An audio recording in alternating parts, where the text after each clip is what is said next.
오늘 경기에서 우리가 어쨌든 패배를 했지만 우리가 앞으로 대표팀을 꾸려가면서 굉장히 긍정적인 부분을 봤던 게 어떤 거였냐면, 이강인이 오늘 경기 선발로 나와서 90분 풀타임을 뛰면서 경기 전체의 영향력이 어마어마했습니다.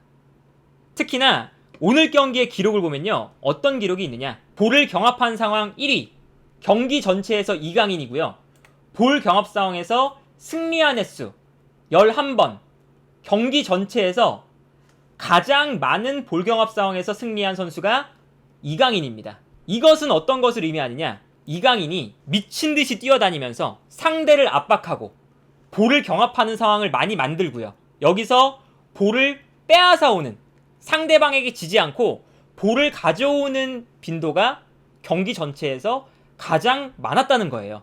이건 이제 이강인 선수가 그동안 마요르카의 경기를 보신 분들은 아시겠지만, 이강인 선수의 플레이가 지난 시즌과는 정말 차원이 다르게 바뀌었습니다. 특히나 이러한 부분이죠.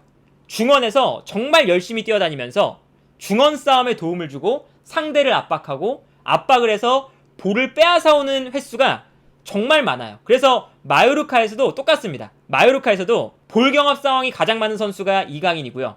볼 경합 상황에서 승리한 횟수가 가장 많은 선수가 마요르카에서 이강인이에요. 똑같이 마요르카에서 하던 걸 그대로 보여준 겁니다. 그리고 이강인 선수의 이러한 움직임이 왜 중요했냐, 오늘 우리가 지난 경기랑 똑같이 4-4-2 전형을 썼는데, 여기서 우리가 부족한 부분이 지난번에도 말씀드렸지만 중앙 미드필더가 2명이라는 점이에요. 그래서 이렇게 4-4-2 전형을 썼을 때는 앞쪽에 있는 손흥민이나 황의조가 중원 싸움을 못 도와준다면 좌우 측면 미드필더들의 움직임이 굉장히 중요합니다. 측면 수비는 물론이고 중원에 선수가 부족할 때 중원으로 들어와서 중원 싸움도 가담을 해줘야 되는 거죠. 그래서 오늘 이강인 선수의 이 볼경합 상황에서의 승리 횟수가 가장 많다는 게 왜 중요하냐면, 이강인이 중앙으로 들어왔다가 측면으로 나갔다가 부지런하게 계속 움직여주면서 중원 싸움에서 숫자적으로 부족한 부분을 한 발 더 뛰면서 보완해줬다는 뜻이거든요. 그렇기 때문에 오늘 이강인 선수의 이 기록, 볼 경합 상황에서의 승리 횟수가 가장 많다, 볼 경합 상황이 가장 많은 선수가 이강인이다, 요 기록이 정말 이 이강인 선수의 이번 시즌 달라진 모습을 증명하는 그런 이제 지표라고 할 수가 있겠고요. 여기서 끝이 아닙니다. 오늘 이강인 선수가 어떤 기록이 있느냐, 공격 상황에서 드리블 시도 횟수 1위 이강인이고요. 드리블 성공 횟수는 손흥민, 이재성 다음으로 두 번째로 많은 선수였습니다. 그리고 키패스 1위 이강인, 크로스 시도 횟수, 크로스 성공 횟수 경기 전체 1위 이강인, 롱패스 성공률 100%입니다. 오늘 경기에서. 그리고 패스 성공 횟수 보세요. 29번에서 26번 패스 성공. 패스 성공률 90%였어요. 그러니까 오늘 경기에서 이 이강인 선수가 수비적으로도 우리가 이 부족한 중원 밸런스를 잡는데 정말 좋은 역할을 했고, 공격적으로도 크로스, 키패스, 패스 성공 횟수, 롱패스 등등 공격을 주도하는 상황들이 이강인이 너무나 많았다는 거거든요. 그래서 오늘 경기는 공격 상황에서 특히나 공격을 할 때 이강인을 중심으로 공격을 많이 했던 경기였습니다. 오늘 우리가 전반전 중반까지 우루과이의 압박과 중원 싸움에 약간 밀리는 흐름이었거든요. 그래서 우리가 공격을 할 때도 굉장히 어려움이 많았어요. 그런데 우리가 점점 시간이 지나면서 이강인의 빌드업 능력과 이강인의 공격 찬스 메이킹 능력에 의존하기 시작합니다. 그래서 이강인 선수가 우루과이에게 밀리는 흐름에서 우리가 경기 흐름을 가져올 수가 있는 플레이들을 많이 보여줬어요. 이 장면도 보시면 이강인이 측면에서 볼을 잡은 다음에 중앙으로 접고 들어오고 있죠. 그리고 이때 황의조가 전방으로 뛰어나가고 있습니다. 그리고 이 다음 장면을 보면 이강인이 뛰어들어가는 황의조에게 결정적인 패스를 찔러주면서 이 사이 공간으로, 우루과이 수비수들의 요 사이 공간으로 완벽한 패스를 찔러주면서 우루과이의 뒷공간이 순간적으로 무너지는 모습을 볼 수가 있었어요. 황의조가 뛰어들어갈 때 이강인의 패스가 예술적으로 들어가는 장면을 볼 수가 있었죠. 이런 장면처럼 이강인이, 우리가 경기가 잘 안 풀리고 공격이 잘 안 풀릴 때 이강인의 발끝에서 뛰어들어가는 황의조라던가 뭐 손흥민이라던가 이런 선수들에게 계속해서 패스를 찔러주면서 우리가 분위기 반전을 성공을 했었고요. 그리고 이강인 스스로 찬스를 만들어내기 시작하는데 이 장면도 보시면 이강인이 측면에서 볼을 잡았을 때 우루과이의 수비가 정말 빽빽하게 밀집해 있거든요. 이거는 우루과이의 수비가 정말 잘했어요. 이강인이 볼을 잡고 있을 때 선수들을 밀집시키면서 이강인이 이 공간에서 플레이할 수 있는 공간을 최대한 줄여버리는 거죠. 분명히 우루과이의 수비가 잘했는데 여기서 이강인이 드리블 돌파를 과감하게 시도합니다. 근데 이 돌파가 통하죠. 이강인이 이 수비를 뚫고 드리블 돌파를 하기 시작하고 여기서 끝끝내 이강인이 볼을 잡고 있을 때 동료 선수들이 도와주러 오지 않았거든요. 분명히 여기서 갇혀있는 상황이에요. 우루과이의 수비에 둘러싸여있는 상황인데 여기서 이강인이 어떻게든 이겨내서 크로스를 올려주는 모습을 볼 수가 있습니다. 심지어 자신의 왼발이 아니라 오른발로 크로스를 올려줬죠. 그리고 이 크로스가 굉장히 정확하게 올라갔고 물론 이 크로스가 뒤로 흐르면서 이기재에게 결정적인 찬스가 이어지는 장면을 볼 수가 있었습니다. 그리고 이 장면이 왜 중요했냐면 이강인이 이 장면 보세요. 이강인이 측면에서 볼을 잡을 때 볼을 빼앗기지 않으니까 상대방 수비수들이 이강인 쪽으로 쏠리거든요. 이렇게 되면 자연스럽게 선수가 이강인에게 쏠리는 만큼 다른 곳에는 선수가 부족하다는 뜻이죠. 그래서 이강인 선수가 정말 잘하는 건 뭐냐면 자신에게 선수를 끌어당긴 다음에 비어있는 공간으로 패스를 내주는 걸 라리가에서도 가장 잘하는 선수 중에 한 명입니다. 이러한 플레이가 지금 나온 거예요. 자신에게 선수를 끌어당기고 중앙 쪽으로 어떻게든 이겨낸 다음에 패스를 넣어준다. 그래서 이런 장면도 나오죠. 이 장면 보시면요. 이강인이 중앙 지역으로 들어가서 볼을 잡고 있는 상황인데 이강인이 볼을 받는 순간 우루과이 선수들이 이강인에게 압박을 걸기 시작합니다. 그래서 여기서 이강인이 볼을 잡는 순간 우루과이 선수들이 이강인에게 쏠려 있어요. 많은 선수들이 쏠려 있죠. 근데 여기서 이강인이 볼을 빼앗기지 않고 일단 자신에게 선수를 끌어당긴 다음에 비어있는 공간으로 정확하게 패스를 내주죠. 이게 이강인 선수의 공간 창출 능력이고 이강인 선수가 볼을 소유하는 능력이 기본적으로 있기 때문에 저런 공간이 나는 거죠. 그래서 오늘 경기 보면요. 이강인 선수가 우리 공격 찬스를 거의 대부분 만들었어요. 특히나 이렇게 볼을 잡았을 때 몇 명의 선수가 달려들어도 이강인이 절대 볼을 빼앗기지 않고 이 압박을 벗겨내거나 최소한 프리킥 찬스까지 만들어낸죠. 그래서 우리가 오늘 경기는 공격이 약간 안 풀리는 상황에서 정말 이거는 이강인 선수가 오늘 선발로 나와서 자신의 능력을 마음껏 보여준 거거든요. 이강인 중심으로 우리가 공격을 했을 때 이강인이 얼마나 공격을 주도할 수 있는지를 오늘 경기에서 확실히 보여줬습니다. 그리고 오늘 좋았던 건 어떤 거냐면 클린스만 감독이 이강인을 많이 믿어주는 모습을 보여줬어요. 그래서 오늘 경기 우리가 교체를 굉장히 늦게 가져갔잖아요. 늦게 가져가고 교체를 많이 안 가져갔어요. 그래서 우리가 후반전 거의 40분 때쯤까지 황의조를 오현규로 교체하는 그 변화만 줬었죠. 정우영 선수는 부상 때문에 나간 거니까.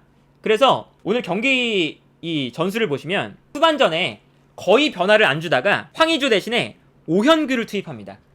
근데 이 오현규를 투입하는 순간 클린스만 감독이 어떤 선택을 하냐면 이강인과 이재성의 자리를 바꿔줬어요. 왜 바꿔줬냐? 이강인을 왼쪽에 기용하면서 오현규가 박스 안으로 들어가서 버텨주는 힘이 강하니까 이강인을 왼쪽으로 배치시켜서 크로스를 올린다는 생각이었던 거죠. 그러니까 클린스만 감독이 오늘 교체를 하는 횟수가 기본적으로 적었는데 오현규를 투입하는 동시에 이강인의 자리를 바꿔주면서 전술적인 변화를 가져간 거거든요. 이게 이제 마요르카에서 이강인 선수가 무리키가 있으니까 왼쪽에 배치되는 이유예요. 그래서 이강인 선수가 왼쪽에 배치되면서 오현규에게 크로스를 올려주면서 우리가 득점을 만들어낼 뻔했죠. 오현규가 들어가면서부터 이런 장면들이 나옵니다. 확실하게 이강인이 왼쪽에 배치가 되고요. 앞쪽에 오현규가 있죠. 그리고 우리 대표팀의 공격 방향이 이강인이 왼쪽으로 오니까 왼쪽으로 패스를 보내주기 시작합니다. 그러니까 오늘 대표팀의 공격의 중심은 이강인이었던 거예요. 그래서 이강인에게 패스를 보내주고 여기서 이강인이 볼을 받은 이후에 안쪽으로 뛰어들어가는 오현규에게 크로스를 올려주는 거죠. 그리고 이러한 과정에서 우리가 오프사이드였지만 득점 장면이 한번 나옵니다. 이 장면이었죠? 이강인이 측면에서 볼을 잡을 때 여기서 좋았던 건 이기재가 앞에 있는 선수가 뛰어들어가면서 수비수를 끌고 들어갔어요. 그러니까 이거는 의도적으로 이강인에게 볼을 몰아주고 이강인이 크로스를 올릴 수 있는 환경을 만들어주는 거거든요. 그래서 요 앞에 있는 선수가 선수를 한 명 끌고 들어가니까 이강인에게 크로스를 올릴 수 있는 공간이 나왔고 여기서 이강인이 볼을 잡은 다음에 크로스를 올려줍니다. 그리고 이 크로스를 오현규가 안쪽에서 우루과이의 수비수를 등지고 버텨내는 데 성공을 해요. 그리고 버텨내자마자 터치도 너무 좋았죠? 터치를 환상적으로 가져가면서 우루과이의 수비를 벗겨낸 다음에 골망을 흔드는 데 성공하는 모습을 볼 수가 있었습니다. 그리고 심지어 이 오현규가 상대했던 선수가 코아테스였거든요. 이 코아테스는 스포르팅에서 주전으로 뛰는 선수예요. 이 선수를 등지고 오현규가 득점을 만들어낸 데 성공을 했다. 이거는 클린스만 감독의 전술적인 변화가 완벽하게 통했던 장면이었던 거죠. 물론 저 전 장면에서 오프사이드가 있었기 때문에 득점은 취소했지만 이강인을 오른쪽에 쓰면서 이강인에게 볼을 몰아주다가 오현규가 들어오니까 이강인을 왼쪽에 배치시켜서 이번에는 이강인의 크로스를 활용한다. 그리고 오현규의 박스 안에서의 버티는 플레이를 활용하겠다. 이 전술적인 변화가 경기 중간에 이루어지면서 완벽하게 통했던 아주 좋았던 장면이었습니다. 그래서 오늘 클린스만 감독이 분명 경기는 졌지만 우리 대표팀에게 긍정적인 미래를 보여준 가장 큰 부분은 이강인을 활용해서 이강인을 중심으로 우리가 경기를 했을 때 충분히 이강인이 경기 전체에 아주 긍정적인 영향을 줄 수가 있다. 그리고 이 긍정적인 영향이 단순히 공격뿐만 아니라 공수양면으로 수비적으로는 중원 싸움을 도와주면서 밸런스를 잡아주고 공격적으로는 뭐 키패스, 크로스, 드리블 돌파 다 1위니까 모든 지표가 오늘 이강인 선수가 1위니까 이강인의 또 공격적인 능력도 마음껏 발휘가 되고요. 그러다 보니까 오늘 경기는 이 이강인의 플레이가 정말 인상 깊었고 그리고 마요르카 경기를 보신 분들은 아시겠지만 이러한 플레이를 이강인 선수가 매주 마요르카에서 똑같이 하고 있습니다. 수비적으로도 모든 지표가 이강인 선수가 마요르카에서 1등이고요. 공격적으로도 당연히 모든 지표가 마요르카에서 1등이에요.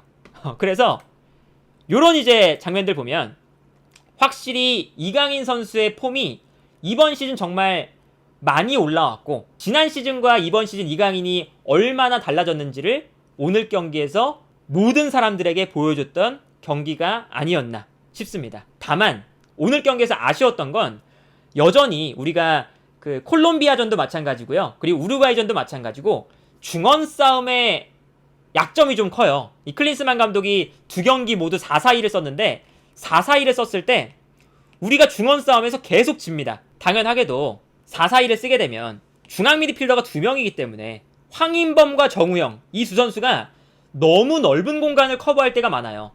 이재성과 이강인이 중앙으로 들어와서 도와준다고 하지만 공격을 할 때는 올라가니까 결국에는 황인범과 정우영이 고생을 많이 하거든요. 정우영이 나간 다음에 손준호가 들어왔을 때도 마찬가지였죠.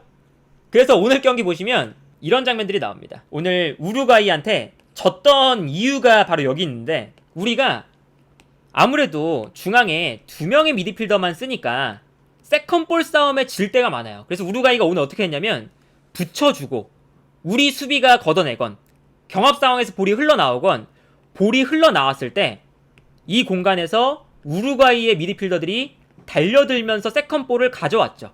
숫자적으로도 우루과이는 3명의 미드필더, 우리는 2명의 미드필더니까 숫자 싸움에서도 밀렸고요. 그래서 이 다음 장면 보시면 세컨볼이 떨어질 때 우루과이가 세컨볼을 가져가는 걸 볼 수가 있어요. 이런 장면들이 반복해서 나오거든요. 이 장면도 마찬가지죠. 이 장면도 어려운 장면이 아니거든요. 크로스가 올라오고 김민재가 걷어내는 상황인데 걷어냈을 때 뒤쪽에서 우루과이가 달려들면서 김민재가 걷어낸 세컨볼을 가져오는 걸 볼 수 있습니다. 여기서 우리가 실점을 했거든요. 이 장면도 마찬가지예요. 크로스가 올라왔을 때 걷어냈는데 이 걷어낸 볼이 순간적으로 발베레데가 달려오면서 슈팅을 했고 여기서 조현우가 선방을 했지만 이 다음 장면 코너킥에서 우리가 실점을 했거든요.